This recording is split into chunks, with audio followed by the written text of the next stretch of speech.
Alors Diane Clément, je suis infirmière tout terrain. C'était une boutade quand je suis partie de mon précédent emploi. L'équipe du SAMU social m'avait offert des cartes de visite infirmière tout terrain. Ok. Donc, en cette fin de journée approchante, après toutes ces paroles prononcées, je vais essayer d'être claire et efficace, ce qui n'est pas tout à fait ma spécialité, mais au moins de suivre scrupuleusement mes notes afin de tenir le temps qui m'est imparti. Le soin aux interfaces de la ville et de l'hôpital. Ces mots ont un certain écho dans ma pratique infirmière et me viennent énormément d'images, de rencontres, de situations de soins. Je vais donc en décrire ou en raconter quelques-unes. Pour beaucoup, entre l'hôpital et la cité, dans l'interface de l'entre-deux, la rue. Bon nombre y vivent, adossés parfois aux murs d'institutions dans lesquelles ils pourraient être accueillis, mais ils pensent à autre chose. En situation de survie, la pensée priorise elle aussi. Malmenés souvent entre leurs murs, exclus ou s'excluant de ces cadres rigides au rythme normatif. Une subtilité du pouvoir, disait Roland Barthes.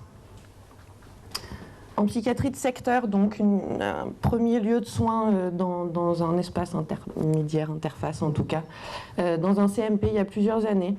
C'était un lieu en prise à un déménagement imminent et à une utilisation d'équipes, mais qui continue à accueillir de manière engagée des temps partagés en groupe, des nouveaux patients, des liens avec l'intra-hospitalier pour des entrées et des sorties, des temps d'entretien, de visite à domicile. J'ai même fait mes premières maraudes à la rue pour chercher une femme qui avait vécu pas mal d'années dehors dans des mises en danger massives, connue de l'équipe de psychiatrie de précarité, et à l'hôpital aussi, suite à des hospitalisations sous contrainte, de la rue, des moments de décompensation psychique. Ou pour un monsieur originaire du quartier qui aussi, entre rue, hébergement et hôpital, avait des moments de rupture de soins et rapidement s'enfermait en lui. Venir les voir et réinviter vers le soin, car là, dans l'instant, leur vie allait avoir raison d'eux-mêmes. Et que nous, soignants, nous présentions à eux pour refaire rencontre de soins avec eux, reconnaissions en dehors de leur maladie, avant d'être de nouveau ensevelis par elles. C'était un de mes pertes du secteur psychiatrique, on va dire, en tant que... j'ai un peu découvert l'hôpital quelques années plus tard, quand je travaillais à la rue, où on avait été alerté en tant qu'équipe de psychiatrie de précarité par le réseau de la présence sur le trottoir assez proche d'un centre d'hébergement d'urgence d'individus trop peu vêtus pour l'hiver et s'exprimant entre colère et effondrement, pour apprendre après coup qu'ils avaient été exclus de l'hôpital, leur lieu de vie durant 30 ans, exclus pour troubles du comportement, avec plus ou moins un papier coloré d'un prochain rendez-vous pour le renouvellement d'ordonnance. Après de longs parcours d'institution, entre quatre murs contenant, certes, mais annihilant aussi chacun dans sa liberté, ces personnes rendues à la cité dans des pensions de famille ou des centres d'hébergement et de réinsertion sociale avaient intérêt à bien se tenir. Donc c'était l'autre facette de ma rencontre avec l'hôpital, via la rue.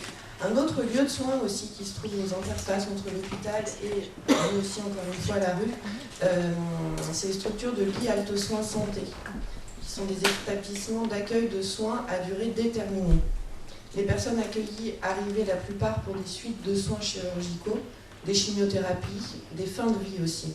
Et parfois des mises à l'abri s'organisaient sur interpellation du SAMU social pour des personnes vivant ou en tous les cas survivant à la rue. Je me souviens de M. D. Il avait été rencontré dehors 2 jours auparavant, ayant l'air de sortir de nulle part et incapable de parler, car défiguré par un cancer de la gorge en un stade inimaginable, aucun droit ouvert et un vieux bout de papier d'identité. Après des années de rue, en situation de non-recours à ses droits, à vagabonder seul, il avait accepté de venir, dans cet espace de soins, justement. Nous avions retrouvé un semblant d'histoire administrative à la réouverture de ses droits, mais on n'en a jamais trop su plus. En tout cas, il était là, rencontré, rencontrer et voir si être là et l'accompagner à sa convenance ne permettait malgré tout pas qu'il ne meure pas seul à la rue. La plupart du temps, il était là, dans sa chambre, ou très fuyant, et tout le temps, tout le monde l'évitait. Et dans des allers-retours entre le dedans et le dehors. Il a fallu se rencontrer, apprivoiser.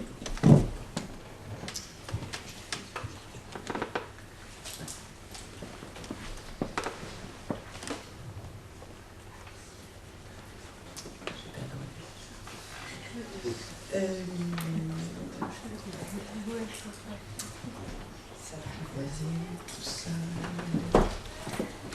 Le temps qu'il trouve sa place, c'est bon. Ne serait-ce que pour qu'il accepte de tester des antalgiques et des pansements propres sur les contours de la mâchoire qui lui restait, plutôt que sa vieille écharpe puante qui le s'entourait autour de la tête dès qu'il sortait de sa chambre. Donc refuser l'intention de tromper, de faire mal dans cette situation d'accompagnement de fin de vie complètement impromptue, mais aussi chercher ce qui est préférable dans une situation donnée. Dans un accompagnement de fin de vie, il ne s'agissait de faire des soins, mais de prendre soin, comme nous dit Walter Esbin. Vers la fin, j'avais pu l'apercevoir dans un coin de la grande salle, rester quelques instants et regarder de loin quelques joueurs de domino ou de piano. Pour tous les jours passés dans un lieu sécurisé avec une permanence de soins, cette parenthèse permettait de délier. Pour certains, trop de murs, trop de confort, trop de planning, trop de gens. Pour certains, c'était trop et ils repartaient. Pour d'autres, cette continuité permettait de retrouver la parole. On avait un peu le temps de cela aussi, dans un environnement relativement calme. Pour ceux qui restaient malgré tout pour les soins, avec quand même une grande difficulté d'être dans un quotidien du collectif, un rendez-vous avec l'équipe mobile de psy pouvait être envisagé. Pour cela, il fallait faire une demande, attendre une proposition de rendez-vous, un premier entretien dans le mois qui suivait, etc. Ça en faisait des jours et des jours à partager avant un premier entretien qui ne sera pas une baguette magique, avec une personne qui envahit le collectif ou se barricade et se met en danger. L'idée est d'avoir donc dans ce lieu une continuité des soins qui pourrait relever du soin libéral, mais pour des personnes qui n'ont pas de domicile, où l'environnement du domicile, du CHRS ou du CADA n'est pas adéquat. Sur dossier de demande, des commissions ont lieu toutes les semaines et il faut qu'il y ait de la place. Mais alors du coup, tous ces dossiers qui chaque semaine ne trouvent pas place dans un lieu de soins pareil, où est-ce qu'on les retrouve ces gens? J'en ai croisé quelques-uns à la rue justement, quand j'ai intégré l'équipe mobile de psychiatrie précarité du Rhône, Interface SDF. C'est un dispositif d'aller vers les personnes en souffrance psychique sur interpellation des sociaux référents de la situation de la personne. Psychiatres, psychos, infirmiers à la rue, allant dans les accueils de jour, les centres d'hébergement d'urgence de réinsertion sociale, d'urgence pérenne même aussi. Et dans tous ces endroits, en plus des prémices de prise en soin dans le but d'aller au plus près du droit commun, un jour d'un relais de soins sur le secteur quand la personne sera hébergée depuis plus de 4 mois en CHRS, ou s'il entre en logement plus rapidement, mais s'il est en hébergement d'urgence, ça ne fait pas de domiciliation sectorielle, donc du coup il n'aura pas le droit à un accueil en soins de secteur. Mais heureusement, si vraiment à un moment il va mal, il pourra se présenter aux urgences et avec l'organisation de la tourne SDF. Les 3 hôpitaux psy prennent chacun leur tour les personnes arrivant des urgences sans domicile.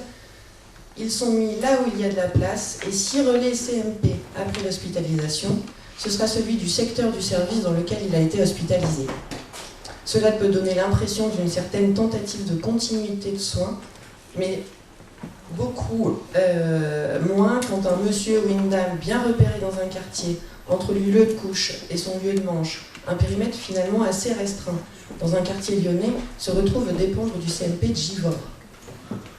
Dans la multitude de structures et avec les professionnels sociaux, nous prenons des temps réguliers aussi où on parle de situations complexes qui pourraient relever du soin, mais dont le refus est total. Pour se positionner en interface aussi, comme un dispositif qui permet la communication entre l'hôpital et le social. Mais alors en sortant, justement, avec son rendez-vous au CMP de Givors, tout est coché, hein. Les cases, on est tout au point, il a été accueilli à l'hôpital, plus ou moins des traitements ont été prescrits, en si besoin ou autre. Un prochain rendez-vous ou pas, en intra, en extra, en addicto, etc., on le sait. En tout cas, ce travail de la rue dans une équipe se nommant Interface se retrouve bien dans l'espace vide laissé par les cadres d'intervention de chaque institution. Et il y en a du monde. Et peu ont choisi en pleine conscience et choix d'être là. et à les observer pendant de nombreuses années, les rencontrer ou faire chemin ensemble. Même si certains s'en défendent, la rue est violence, la rue enferme et sclérose, la rue dépersonnifie, la rue isole et tue. Après ce long passage à la rue, je travaille actuellement depuis 18 mois sur un lieu de vie expérimental pour grands marginaux, porté par une association suite à l'appel à mobilisation d'intérêt de la DIAL, la Direction interministérielle de l'hébergement et de l'accès au logement, dans une politique de logement d'abord. Le principe était justement de trouver une forme d'accueil, de lieu de vie pour des personnes qui ne rentrent dans aucune case d'hébergement ou autre qui existe à l'heure actuelle, ou sont refusées de tous ces lieux-là pour tout un tas de raisons. À la zone, du coup, dans ce lieu de vie, et qui du coup renvoie un peu à ce que vous disiez tout à l'heure, mais c'est un lieu de vie qui est expérimental, et donc on a un financement pour 3 ans, et donc on va se demander de s'installer et d'habiter, mais sur une durée extrêmement limitée en fait. Il y a Djaba, qui a 45 ans et qui a vécu dans plusieurs pays, depuis la Pologne. Nous nous sommes rencontrés à la rue, mais il a accepté la possibilité et la proposition d'un petit chalet avec d'autres sur le collectif. La rue était devenue insupportable et le rendait insupportable aussi. Mais une fois chez lui, il est marrant, il est généreux, il est fier de sa manière de cuisiner des plats de chez lui, il est un peu tout cassé physiquement et un peu déconnecté entre sa tête et l'environnement qui l'entoure. Des envolées paranoïaques, mais pas forcément sans origine. À chaque accompagnement de soins, il pense à me prendre un masque. Je lui avais donné le mien un jour et depuis c'est lui qui me fournit. Il part tous les matins pour retrouver la rue et son lieu de manche et rentre tous les soirs. Il habite sa maison et il avait en tête en arrivant à la zone que ça deviendrait une sorte de famille. Une autre existence singulière faite de carrefours, de nœuds et de ruptures. Il a aussi plusieurs difficultés de santé, et entre ses oublis, ses réveils difficiles, ses absences, ses colères au moment de partir, sa demande de soins prend du temps à être effective. Et il a surtout une grande connaissance des services d'urgence, où il est amené régulièrement après des chutes sur la voie publique, une épilepsie sans soins depuis de nombreuses années, mais il ne reste jamais très longtemps. Du suivi passe qui a pu un petit peu s'entamer, avec seulement un peu d'antalgique et du Seresta, il tient mieux sur ses béquilles et maîtrise sa consommation d'alcool. Plus en lien, enfin beaucoup moins angoissé. Enfin quelque chose s'apaise un brin chez lui. Et un matin, il se présente au bureau, la moitié du visage ayant triplé de volume et la clavicule cassée. Il explique avoir subi une agression dans la nuit sur son lieu de vie. Premier passage aux urgences, fracture multiple du visage, côte cassée, clavicule cassée. Ressort sans antalgie, il a déjà sa lamaline dans son traitement quotidien, tout ira bien. Et sans attelle, monsieur se déplace avec des béquilles, sinon il ne pourra pas la porter. Le lendemain, deuxième passage aux urgences pour réclamer une attelle et du skénant pour une prise en charge de sa douleur de manière un petit peu digne. Puis dépôt de plainte, puis rendez-vous de médecine légale et direction urgence ophtalmique où l'on insiste et s'agace tout en lui mobilisant sa clavicule cassée, qu'il ne comprenne pas les questions ou les consignes. C'est vrai que vu le temps d'attente, il semblait débordé. Mais un monsieur parlant polonais et comprenant l'espagnol ne va pas d'un coup se mettre à l'anglais. Bon, vue basse, mais rien de grave, c'est déjà ça. Les jours passent et il a mal. Et sa peau à l'endroit où l'os pointe est inquiétante. Il faudra 1 mois, 3 rendez-vous chir dans 3 lieux de soins différents, chez qui il nous envoyait l'un vers l'autre encore une fois sans fin, jusqu'à ce que le rendez-vous tous les 3 mois avec son médecin de la passe qui connaît déjà depuis un petit moment, lui a pris le temps et s'est même fourni d'un traducteur. Ça a permis à monsieur de s'exprimer. Un des chires à qui j'expliquais la manière un petit peu de pouvoir communiquer avec monsieur me demandait ce que je faisais là, du coup, si je traduisais pas. Je disais que j'accompagnais, dans une forme d'interprétariat de sa volonté, en tout cas, de rentrer en relation ou de se raconter un petit peu lui. Mais alors après, ce rendez-vous passe, tout s'est bien enchaîné, mais lentement. 11h à 18h30, on a tous les deux tenus sur nos chaises, impuissants l'un et l'autre sur la tente, mais devant la gérer. Des pauses clopes obligées, des allers-retours parfois quand les échanges prenaient trop de temps. Ils prenaient le temps, les médecins. Un chir, et un infectiologue. Il prenait le temps de la décision et de quelle équipe soignante allait le moins râler pour se racheter dans le planning le lendemain. Mais je restais à ma place, on continuait, et lui venait se rasseoir. Google Trad à fond, et il acceptait le parcours de soins qui lui était proposé. Entrée la veille pour le lendemain, LHSS, l'IAL de soins santé, pour la suite avec antibiothérapie sur 3 mois et à voir. Et tout a fonctionné, jusqu'au LHSS, où se sentant pris pour un capite jeune, comme il dit, une de ses insultes favorites, quelques heures après son arrivée, il partait. 3 semaines sans arriver à le voir, 3 semaines sans antibiotiques, sans pansement, et les soins ont repris depuis peu. À la différence des soins, dans une visée curative, le soin comme rencontre, dit Francine Saillant, dans le temps et en présence. Cette idée me convient pas mal. L'hôpital ne va pas à la rencontre, on vient à lui, comme tout lieu de soins. Il est immobile, et il est un lieu dans lequel nous sommes invités à passer notre chemin, donc ce qui peut se faire ailleurs, se fera ou pas, mais pas ici. Je me revois dans ces gros groupes de travail à 60 pour rédiger le plan territorial en santé mentale il y a quelques années, autour d'une table sur des thématiques comme l'accès aux soins. Il semblait important pour chacun de réaffirmer chaque acteur, son champ d'action, son cadre d'intervention, son protocole de formulation de la demande. Il était question de resserrer l'activité, de se concentrer sur la crise quand les personnes formulent une demande de soins et informer sur les principes d'empowerment et de rétablissement, pour faire aussi ce qui était projeté dans le budget alloué. Ou alors, se spécialiser toujours un peu plus afin d'avoir de nouvelles enveloppes. Des nouveaux services n'entraînent pas forcément de nouveaux lits ou d'embauche de soignants, mais complètent la palette sur la plaquette de présentation. Comme si cela donnait une sensation de prise en compte de la situation. Comme si.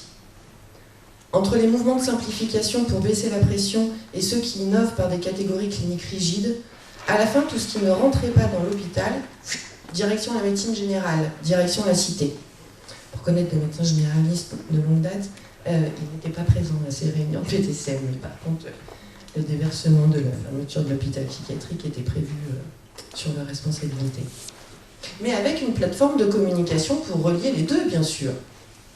Et pendant ce temps-là, les représentants de la précarité essayaient d'interpeller sur l'accès aux soins des précaires au regard des expériences de terrain, et les représentants des usagers, eux, revenaient sur la nécessité d'avoir un espace pour parler.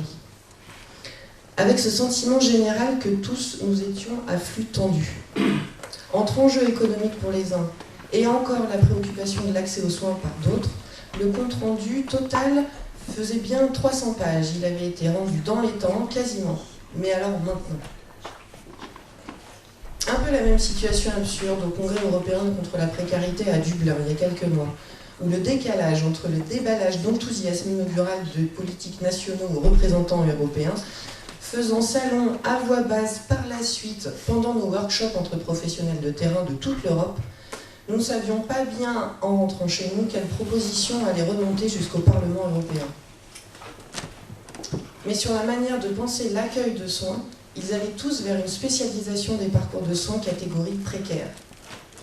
J'avais formulé à cette occasion ma crainte de trop de spécialisation et donc de critères de sélection, et que ces parcours fléchés de soins s'autonomisent aussi. Il y en aura toujours qui ne correspondront à aucune catégorie. Mais alors on développe des équipes mobiles, des interfaces de soins, pour combler tous les vides du quadrillage de droit commun. Je craignais que la dentelle bricolée par toutes ces équipes de l'aller vert permettrait de dédouaner l'hôpital de ses responsabilités d'accueil de soins, et que la multitude d'interfaces n'entraîne la formation de trop de nœuds, que cette dentelle s'épaississe et perde à son tour de sa souplesse, sa capacité de bricolage, voire ses tours de passe-passe. Et donc avec toutes ces expériences en tête, tous ces êtres singuliers rencontrés, nous nous sommes croisés pour beaucoup dans la cité, entre la rue et l'hôpital. Mais alors du coup, le petit sous-titre, quels enjeux éthiques ? J'ai écouté ce Léo Coutelec, là, mais vous êtes nombreux cet après-midi, je n'étais pas là ce matin, mais à parler du rythme et de la rythmicité. Et je trouve qu'une idée d'éthique du rythme dans le soin me paraît pouvoir être assez intéressante à développer. Et puis je me suis collée à la petite éthique de Ricoeur aussi, sur ces 3 points. Premier point, viser la vie bonne. Sans cela, pas d'éthique possible. Ok. Avec et pour les autres. Dans le mouvement, l'initiative, la liberté comme sujet. Ça, ok, pas évident tout le temps, tant de soignants en rêve. Beaucoup acceptent et commencent à se tordre par contre. Mais le social s'organise beaucoup autour de là-dessus. Troisième point, dans des institutions justes, avec l'idée de la morale et de la loi.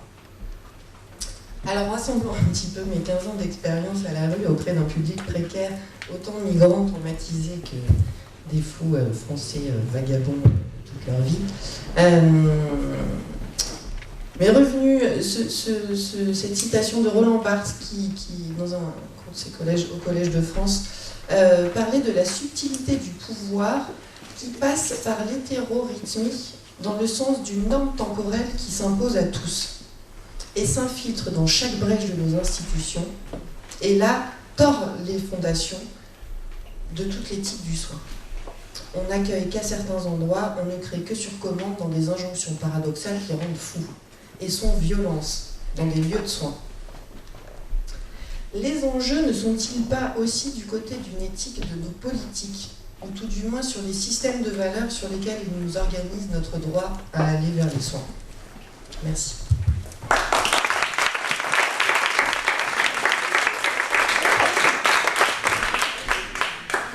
Bien. C'était vraiment l'élément qui nous manquait, puisqu'on avait parlé des trois secteurs, le sanitaire, le médico-social et le domicile. Et il y a aussi le sans-domicile. Et merci de nous en parler, parce que c'est ce monde invisible que vous nous avez transmis à travers vos histoires et vos propos. C'est extrêmement important, parce que souvent il est invisible pour tout le monde, pour les politiques, mais aussi pour nous. On passe à côté, on passe, ces gens accrochés au mur, on ne les regarde pas toujours. Et puis, moi, ce qui m'a beaucoup plu dans votre intervention, mais je vais laisser la parole à la salle, c'est cette démarche d'aller vers les soins. Parce que c'est vrai qu'on a toujours cette attitude de recevoir les gens dans nos institutions, de leur donner des soins, parce qu'ils viennent nous voir, parce qu'ils sont demandeurs de soins. Et il y a des gens qui ne sont pas demandeurs de soins et qui pour autant ont besoin de soins. Et donc d'aller au-devant,